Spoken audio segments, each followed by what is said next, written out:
So how did your life look before Christ, and how did you find Christ? That's a great question.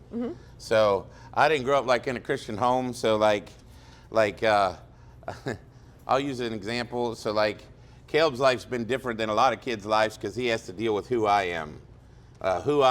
Like my position always precedes my person. And what I mean by that is when I walk in a room, like I always have two names, not one, right? So I walk in a room and what's my name? Pastor Dale. There you go. So but my name's really just Dale. Pastor's not on my birth certificate, okay? It's like, but he's always had to deal with that aspect of it. For me, when I grew up, I didn't grow up in a Christian home. We didn't go to church or anything like that. What did my life look like before Christ? Kind of a quick synopsis was this, is like, I grew up in a very loving home. I was very fortunate to have parents who deeply loved and cared for me. We lived in rough places, but my home was always in my home was always safe because I had mom and dad, right? But living up in rough places, in the rough places that we lived, sometimes there were rough things you had to do. And so like it was just kind of part of life. Like we lived in these like great big huge rough kind of trailer parks, and some days you just knew when you walked out to go play or go do something, more than likely you're going to get in a fight that day. Even if you didn't, I wasn't looking for it. Like I'm not going out like looking for that person. It just was probably going to happen. You know what I'm saying? And so like that was part of my life. And then as I got older, we moved around a lot. And there were two things that were extremely important to me. One was sports, because I found my identity in sports. Like I played any sport I could, but I fell in love with basketball. And I was okay in basketball. I wasn't like a stud. I wasn't a dud, but I wasn't a stud. Like I don't know how to describe it, but it gave me an opportunity to always connect with people through sports, because by the time I was in 5th grade, we had lived in three different states, and I was in 4 different schools. And we never really settled down until I got into middle school. And we kind of stayed in one area in East Central Pennsylvania. And it was in middle school, kind of through basketball, the way that God worked, I ended up meeting a guy who ended up becoming my best friend all the way through middle school and high school. We're still friends to this day. It's like the only friend I still have, like from high school, because I don't live where I grew up there. And he deeply loved Jesus, and he deeply loved me and cared about me. And like I remember we'd go to his house after school so we could get something to eat, and then we'd like go to the courts. We were going to the courts someplace because we lived in this town that had basketball courts all around, and there were always people playing. And so like I can remember him going to his house. Like he would, on the way to his house, he'd be like, "All right, man," he said, you can't be talking like you talk, not in my house. My dad will probably kick you out or something." And because like I used a lot of adjectives in my language that were like 4-letter words other than Dale. So like I'd go to his house and just turn on and try to just smooth it over with his parents, and yes ma'am, no ma'am, and yes sir, no sir, thank you, and oh yes, Mr. Klein, Mrs. Klein, all those things, because I'd been taught that stuff. But he ended up inviting me to a youth group, and I started going to youth group. He was a little sly about how he got me to go to youth group, because he basically told me his church was like way out in the country, but they had like, I guess I can say this on a recording, like really hot looking country girls that went to the church.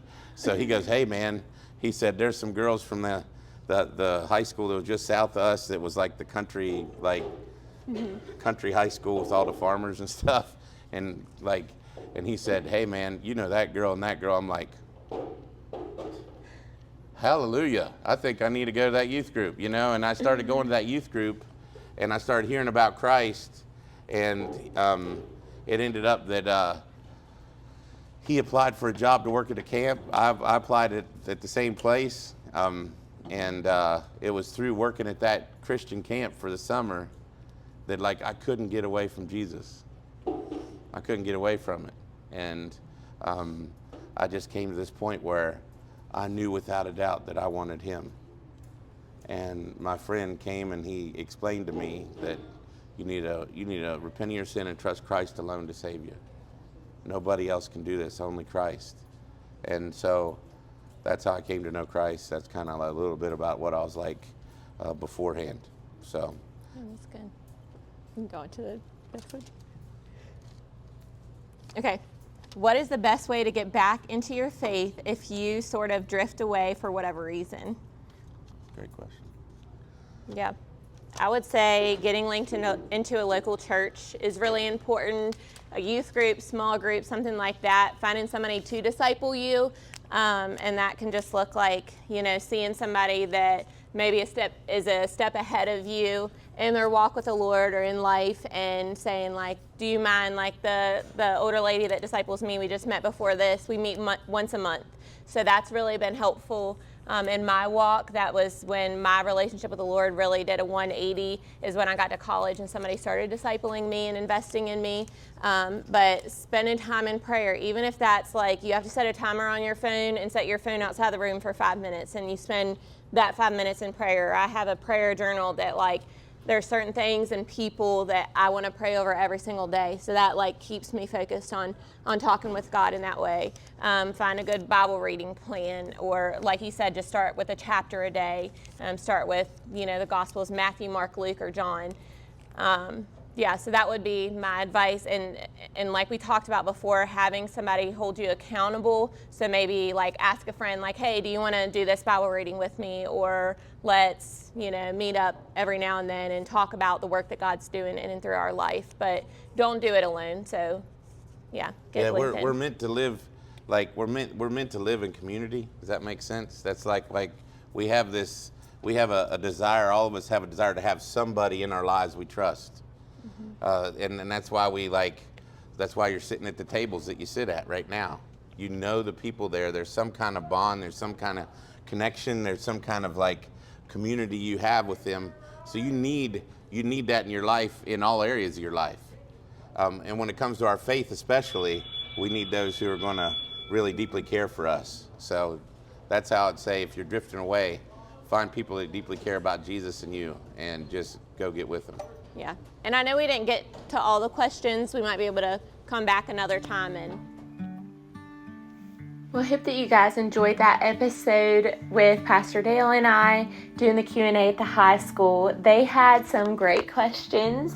I hope that it gave you guys some insight on, maybe how to answer those questions if you are asked the same thing, or maybe it answered your own questions that you had.